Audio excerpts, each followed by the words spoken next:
gracias.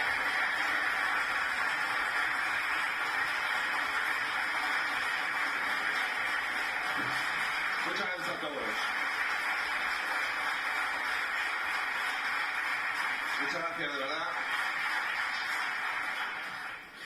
Muchísimas gracias. Antes de nada, como seguro han hecho mis antecesores desde que ha empezado el foro, me gustaría unirme al homenaje que todo el mundo que ha estado desde el principio aquí, en Atocha, desde el año 19, ha dado siempre a uno de las almas mater, quizás a la persona clave junto con Amancio, que nos ha traído hasta aquí, y yo espero que nos mantenga aquí durante mucho tiempo. Me refiero a Josep Piqué. Josep Piqué, como todo el mundo sabéis, es una persona de una extraordinaria lucidez, es un promotor del diálogo de la España constitucional, de la España de las autonomías, es uno de los mejores ejemplos de lo que debe ser la política. Y otra cosa no es que la búsqueda del acuerdo y el interés general, y también, sin duda, su marcha ha dejado huérfano al foro, y por eso creo muy acertado que los premios de este foro sean premios Josep Piqué. Para algunos de los que estamos aquí, para los exministros del Partido Popular y para el presidente del gobierno del Partido Popular, pues me refiero al presidente Rajoy, pues ha sido una pérdida, un amigo entrañable y un amigo que en mi caso me ayudó desde el primer momento en el que asumí la responsabilidad de presidente nacional del partido, con el que construí una fundación, la única fundación que en este momento tiene el Partido Popular, que es Reformismo 21, en la que iba a ser el presidente de la fundación, pero no pudo ser porque la enfermedad estaba venciéndole, pero sí participó en la reunión de constitución de la fundación en su patronato. Bueno, afortunadamente, ¿qué nos queda? Pues nos queda su legado, y este es uno de sus legados, este foro es uno de sus legados. Por tanto, la mejor forma de homenajearle es construir un foro con las dificultades que eso conlleva cada año y volver aquí y volver a reunirse para conversar y volver a reunirse en esta isla de sosiego y de reflexión. Y por eso les agradezco a todas las personas que han estado en esta edición, al presidente del gobierno, sin duda, al presidente Rajoy, al presidente Piñera, nuestro amigo presidente de Chile, y también a todas las personas que están, al vicepresidente de la comisión, este hispano-griego que nos honra con su presencia. No sé si el orden de los factores es el adecuado o no sé si es más griego o hispano.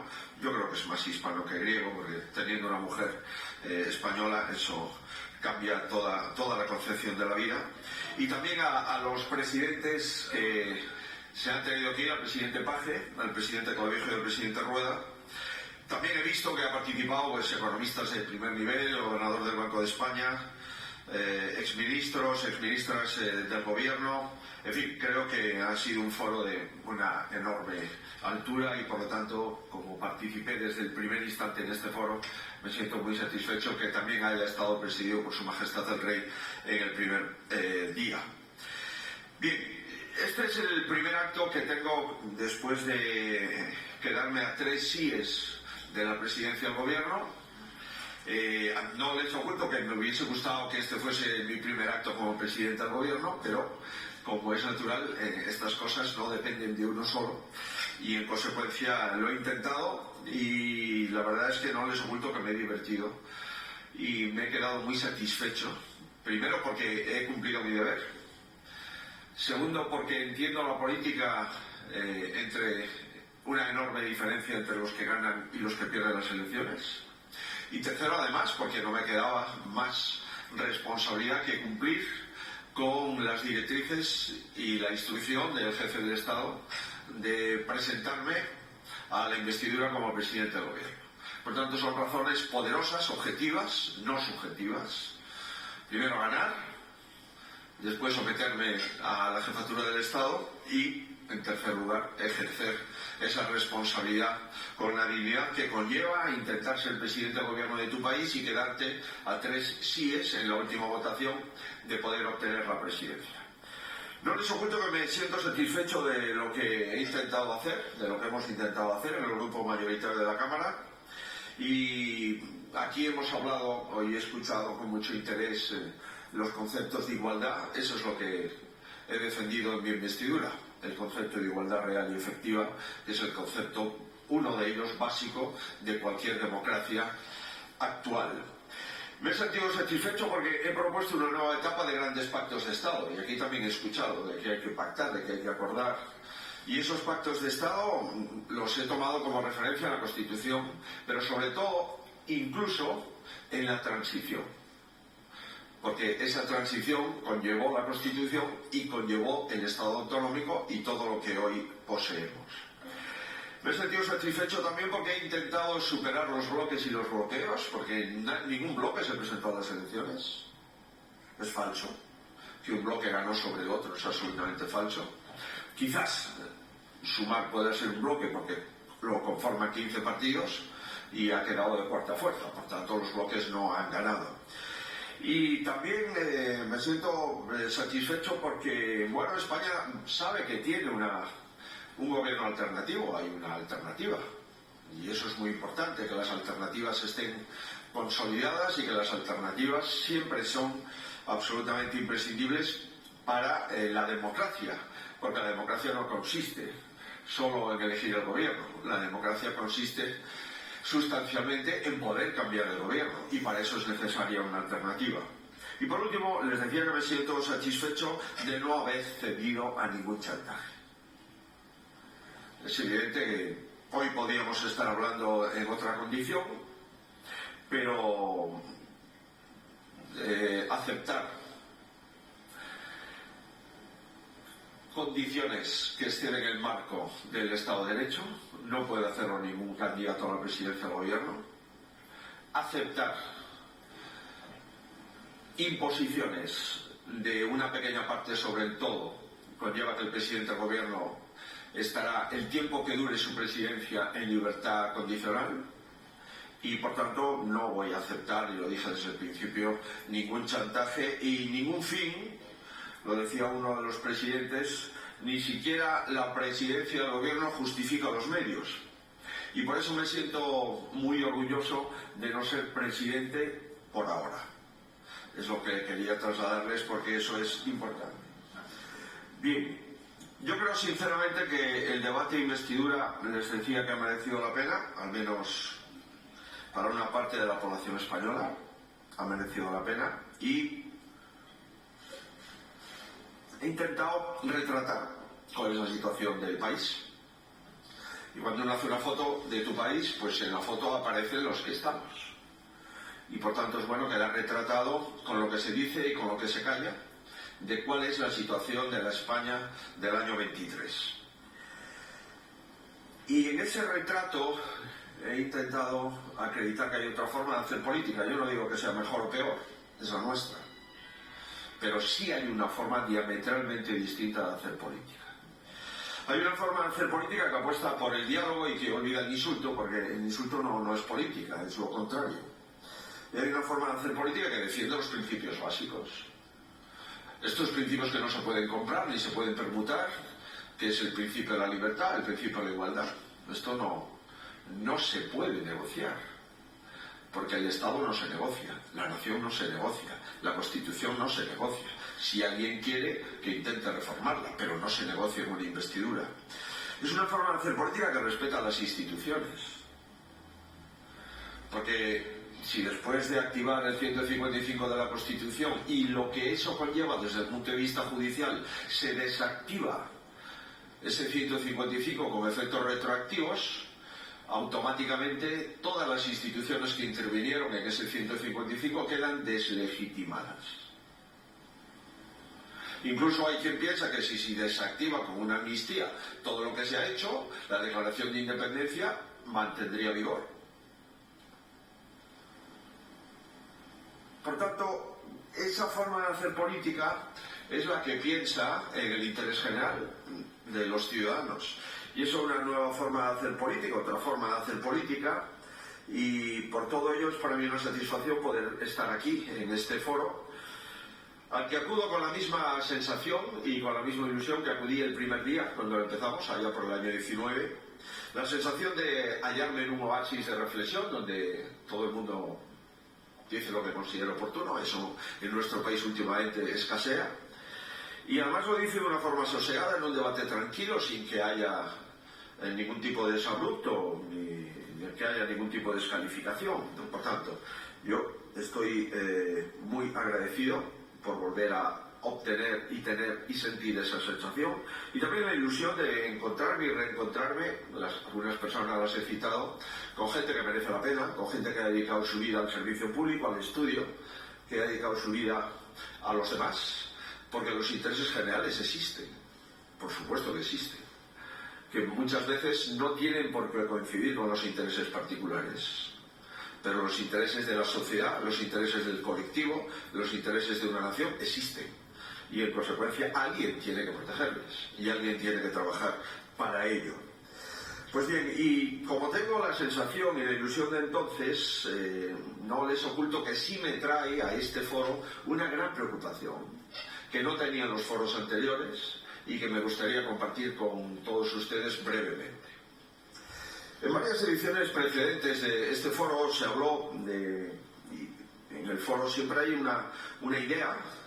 De hecho, los expresidentes González y Rajoy la trataron en los foros anteriores, la constatación de que la democracia representativa pues estaba en crisis en algunos lugares del mundo y en consecuencia debería preocuparnos esa crisis. ¿Y por qué? Bueno, porque sufrían una erosión constante a manos de una amplia constelación de extremismos, de populismos, de nacionalismos exacerbados, y por tanto estábamos preocupados de ver qué ocurría en algunos países del mundo ante estos embates.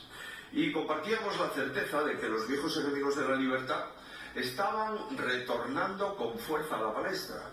Y por tanto deberíamos de activar, sin duda, los resortes de defensa ante esos riesgos que estaba sometida la democracia. Es verdad que todavía veíamos esa amenaza pues como algo ajeno y lejano a nuestra cultura política, porque nuestra cultura política está basada en la Constitución del 78 y esa Constitución es muy garantista de la democracia española y tiene un marco flexible, pero un marco sólido de cómo tienen que funcionar las instituciones y cómo tiene que funcionar el Estado.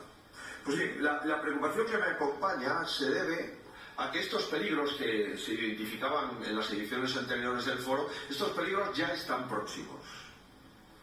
Y estos peligros ya los tenemos en España. Y por tanto, esta preocupación la quiero compartir con ustedes, al menos mi versión de la preocupación. Es muy importante señalar una diferencia fundamental entre las erosiones que se producen en otras democracias y las que se empiezan a producir en la democracia española. En otros casos, cuyo estudio dejo en manos de los expertos, el deterioro de los valores democráticos procede de lo que decía Ortega y Gasset, o de lo que llamó él la rebelión de las masas. Dicho de otra forma, el cuestionamiento se origina en sectores de la población que están presos del descontento y que, unidos a un anquilosonamiento de las instituciones, generan una oleada radical que acaba fraguando formaciones políticas que ponen en tela de juicio los principios democráticos de un país. Bien, este es el caso de España, obviamente. Aquí no hay ninguna rebelión de las masas. No hay sectores de población que estén construyendo un movimiento violento contra las instituciones. No lo hay. ¿Por qué? Bueno, pues porque sigue vigente los valores de la transición española, aunque algunos políticos lo consideren que eso ha sido un régimen. Y porque sigue vigente en la calle, aunque en algunas instituciones escuchamos con mucho énfasis el régimen del 78, en la calle están todos, absolutamente, la inmensa mayoría, a favor de aquella libertad sin ira que sigue izada en la inmensa mayoría de las plazas de España. Pues bien, ¿cómo se explica entonces el clima político tan tirante que respira nuestro país? Pues los radicalismos que cuestionan todo el proceso democrático no son cosa de ahora. sino que tienen una larga trayectoria. Su peso social y electoral realmente es escaso. Lo hemos visto en las elecciones generales. Solo el 5,5% de los votos son votos a partidos independentistas. Estamos, por lo tanto, después de las elecciones, pues en un buen momento. Porque si retrocede el independentismo y retrocede de una forma tan contundente, quedándose tan solo con el 5,5% del voto nacional, si el partido que más votos pierde en España es Esquerra Republicana de Cataluña, que pierde más del 45% del voto, es evidente que teníamos una gran oportunidad para resolver problemas que arrastrábamos en los últimos años. Por tanto, la deriva actual de la política española no es inexorable, no está dictada por las urnas, ni hunde sus raíces en una efervescencia social.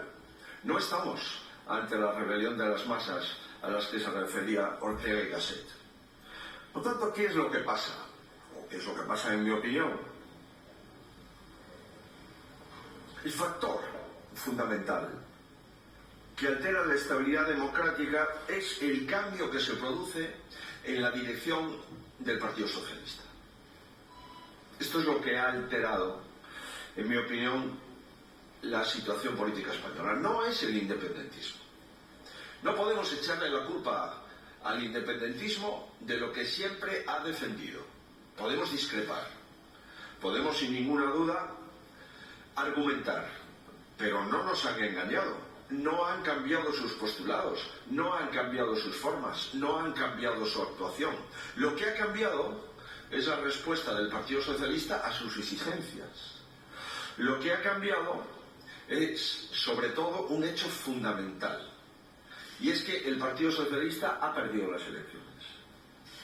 Y, en consecuencia, reacciona ante la pérdida de las elecciones asumiendo las tesis de los partidos independentistas.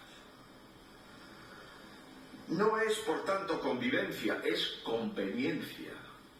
Y no es una oportunidad, es un oportunismo. Se trata de que ha decidido asumir los postulados y los estilos de todos aquellos, minoría, pero de todos aquellos que han venido cuestionando el ordenamiento constitucional. Aquí el pilar de la democracia española es hoy pues un partido dócil ante las fuerzas anticonstitucionalistas y sometido, en mi opinión, a un liderazgo hiperpersonalista. Escuchábamos aquí a un presidente de una comunidad autónoma, el Partido Socialista, que decía, bueno, no sé exactamente qué es lo que va a pasar.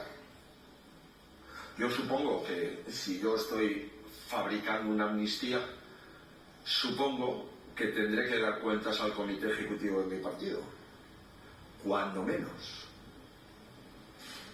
Y tendré que dar cuentas al grupo parlamentario. No vaya a ser que voten en contra de mi propuesta. Pues bien, aquí nadie sabe con exactitud, y los que saben se callan, qué es lo que está en el socialista único que dirige la agrupación socialista actual. Es algo incongruente, es verdad, con la historia reciente del Partido Socialista. No está en sintonía con sus electores. ¿Por qué? Porque sus electores, igual que a los nuestros, no se les sometió la amnistía como parte del programa electoral. Al contrario, lo que se sometió al programa electoral es el no a la amnistía, nunca el sí a la amnistía. El único programa que lleva el sí a la amnistía es el programa que consigue el 5,5% del voto en España, que es lo de los partidos independentistas. Todos los demás, estaba claro que la amnistía no iba en nuestro programa.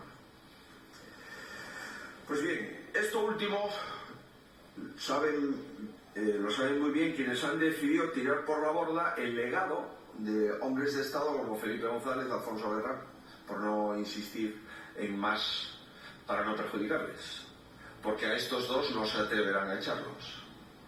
A otros puede ser, a estos dos no.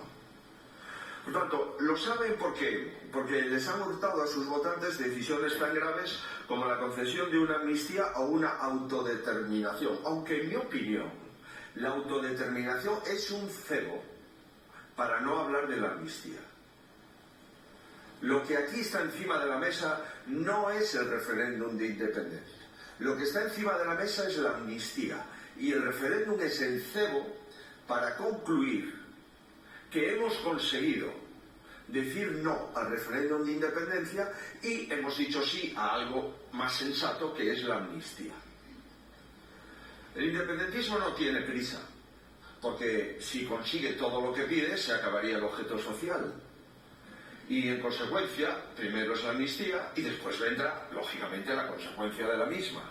Pero vamos a hacer que dialogamos, vamos a hacer que ninguno cede para ceder todos. El cebo es el referéndum, eso te diré que no, y lo que te daré será la amnistía, eso te diré que sí.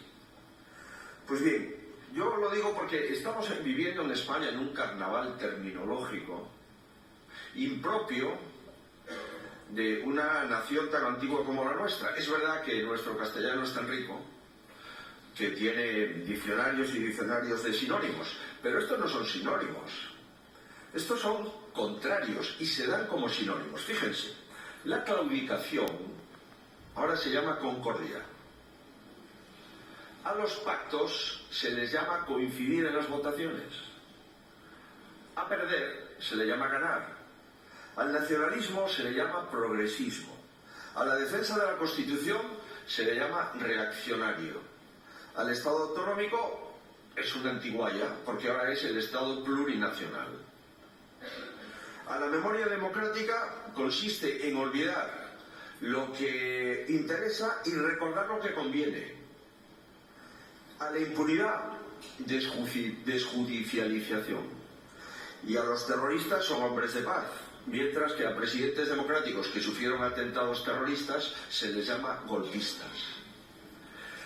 Bueno, la verdad es que yo lamento haber hecho esta introducción, pero como comprenderán ustedes, la libertad de poder hablar, lo que pueden hacer ustedes es no invitarme al siguiente foro. Pero lo que no me voy a callar es lo que pienso. No lo he hecho nunca como presidente de Galicia, no lo voy a hacer ahora como presidente de la Alternativa. Y yo digo que lamento tener que estar hablando de esto aquí, pero si no hablo de esto aquí, ustedes vendrían a decir, ¿y este a qué ha venido? Pues yo he venido a explicarles mi posición. Y a mí, ¿qué me hubiese gustado? Me hubiese gustado, pues, hablar de las consecuencias en la economía europea del conflicto de Ucrania, de la geopolítica, de la inteligencia artificial, de lo que han hablado ustedes. Porque para esto están estos foros. Pero el momento en el que estamos viviendo, si hablásemos de eso, sin hablar de esto, estaríamos cometiendo una grave irresponsabilidad. Por tanto, en un momento en el que deberíamos estar hablando de la presidencia española del Consejo de la Unión Europea, de la oportunidad que representa para abordar la crisis migratoria, pregúntenle ustedes al presidente Clavijo cómo centenares de personas diariamente se dejan en el litoral de las islas y la comunidad autónoma tiene que hacerse cargo de ellos, y si son menores tiene que hacerse cargo para siempre. Pues en vez de estar hablando del problema del agua o del problema de reforzar los vínculos de Europa y Latinoamérica, estamos debatiendo la posibilidad de que un político conceda a otro político la amnistía a cambio de ser presidente del gobierno. Esto no estaba en la agenda del Consejo de la Unión. Tampoco estaba en la agenda constitucional. Yo no quiero, es que he escuchado a mis colegas y yo no puedo abusar de lo que he escuchado aquí, pero ustedes han visto lo que he escuchado. Yo no sé si esto es una autoamnistía o no, yo creo que no. ¿Por qué? Porque la autoamnistía solo iba a tener 13 votos. Los de Junts y los de Esquerra. Y para que prospere necesita tener muchos votos más. Me parece legítimo una persona que pida que se le condonen sus responsabilidades. Lo que es ilegítimo es que alguien condone las responsabilidades flagrantes y condenadas de un conjunto de personas para lucrarse desde el punto de vista personal, que es nada más y nada menos obtener la presidencia del gobierno de tu país. Pues como digo, como nadie se presentó a las elecciones con este programa electoral, pues a mí de lo que me gustaría hablar, y intenté hablar, por supuesto, y lo voy a seguir haciendo, es que España, querido presidente de Chile, es el país europeo que más riqueza ha perdido desde la pandemia. Eso sí que es un problema. Y que las previsiones de crecimiento, supongo que el gobernador del Banco de España se lo habrá dicho, son unas previsiones de un crecimiento muy pobre. Una previsión del 2,2 en el 23 y una previsión del 1,6 en el 24. Y que la renta per cápita de los españoles ha caído entre el año 19 y 23. Y que en paridad de poder adquisitivo somos uno de los países de la Unión Europea que más renta per cápita ha perdido. Antes del ajuste del PIB, 6 puntos. Y desde que gobierna este gobierno en funciones, la inflación ha crecido más de un 16, la cesta de la compra más de un 30, y que somos el país con más paro de la Unión Europea. Pero no un poquito más, el doble. Y no de los que más, no, el primero. El primero con más paro femenino, perdón, con más paro juvenil, y el segundo con más paro femenino. Y que hoy tenemos 34.000 empresas menos de las que teníamos cuando empezó la pandemia. 34.000. Y que las familias están retirando depósitos. ¿Para qué? Para llegar a fin de mes. Esos depósitos no consumidos durante la pandemia. Y que las hipotecas, supongo que el gobernador del banco u otro economista les habrá dicho que están muy caras. Si la hipoteca media eran 500 euros al mes, ahora son 800. Y eso evidentemente, junto con la inflación y el impacto de la cesta, provoca que los españoles estén perplejos de ver cómo en el Congreso de los Diputados hemos dedicado 2 días a hablar de un conjunto de políticos que tienen problemas con la justicia y no hablar de 47 millones de ciudadanos que tienen problemas todos los días cuando se levantan. Pues bien, ninguno de estos problemas se va a solucionar con la amnistía. Ninguno. Y además, hay una cosa que supongo que los administrativistas y los constitucionalistas nos advertirán. Se convertiría en culpables a quienes entonces defendieron la Constitución. Se convertiría en instituciones con responsabilidad por defender la Constitución, que ahora resulta que no debería de haberse defendido. En primer lugar, al jefe del Estado. En segundo lugar, al entonces presidente del gobierno. Y en tercer lugar, al entonces líder de la oposición que pactó con el presidente del gobierno aplicar el 155. Pues no todo debería valer en política, insisto, y algunos no estamos dispuestos a que valga todo en política. Y por tanto, la sesión de investidura no fue un acto fallido. En mi opinión, fue un acto esclarecedor. El mutismo frente a los argumentos y las descalificaciones frente a las razones. Y de nuevo este contraste entre las cabezas que embisten y las que piensan ha quedado claro en España. Como hay gente que igual no tiene el sentido del humor galaico, aquí lo tiene todo el mundo, esto no es una frase mía, insisto, esto es de Antonio Machado, por tanto todo el mundo deberá quedarse tranquilo. En mi caso, las cabezas que invisten no fueron suficientes. Y por tanto, a 3 votos de la presidencia del gobierno, me he quedado pero con algo mucho más importante. Con lo que yo entiendo que es la dignidad, lo que yo entiendo que es la palabra y lo que yo entiendo que son los principios de un político que no pueden estar sometidos a ninguna ambición personal, ni colectiva de su partido, ni individual como candidato. Yo hablé en el Congreso libre de hipotecas, sin callar ninguna de mis intenciones, ni ofrecer lo que no puedo ofrecer, porque yo no tengo competencias para ofrecer una amnistía. No las tengo. Por tanto, yo creo que España merece el sosiego y la vuelta al sentido común. Es una pena que no todos los españoles puedan participar de este foro. Y a ellos me dirijo desde esta isla de Atocha para exigirles que desatiendan el chantaje y presten atención a los ciudadanos que no merecen esta sucesión de esperpentos vallinclanescos. En fin, llegué aquí con mi preocupación a cuestas, me voy mucho más reconfortado por compartirla, se la dejo a todos ustedes para que muestren su acuerdo o desacuerdo, que en esto consiste exactamente un foro, y decirles que de las cosas que han hablado los presidentes autonómicos era lo que quería hablar yo, de esos pactos de Estado, de la regeneración democrática. Quería hablar del saneamiento económico de nuestro país, propuse hablar de la familia y de la conciliación, propuse hablar del agua, propuse hablar de los servicios públicos, de lo que gestionan efectivamente las comunidades autónomas y del pacto territorial. Fernando Clavijo y yo hemos sido senadores durante un tiempo y hemos visto que o dotamos al Senado de contenido o no estamos cumpliendo la Constitución. Por tanto, antes de reformar, cumplámosla. El Senado no es hoy una Cámara territorial y debe de serlo. Y los presidentes autonómicos deben de tener su protagonismo en la Cámara. Y no se pueden aprobar leyes simplemente de segunda lectura para corregir determinadas cuestiones que salen del Congreso, que cuando las corriges no tienen ninguna virtualidad si el Congreso no las acepta. No creo yo que para esto necesitemos tantos senadores del reino, sino lo que necesitemos es que el reino funcione.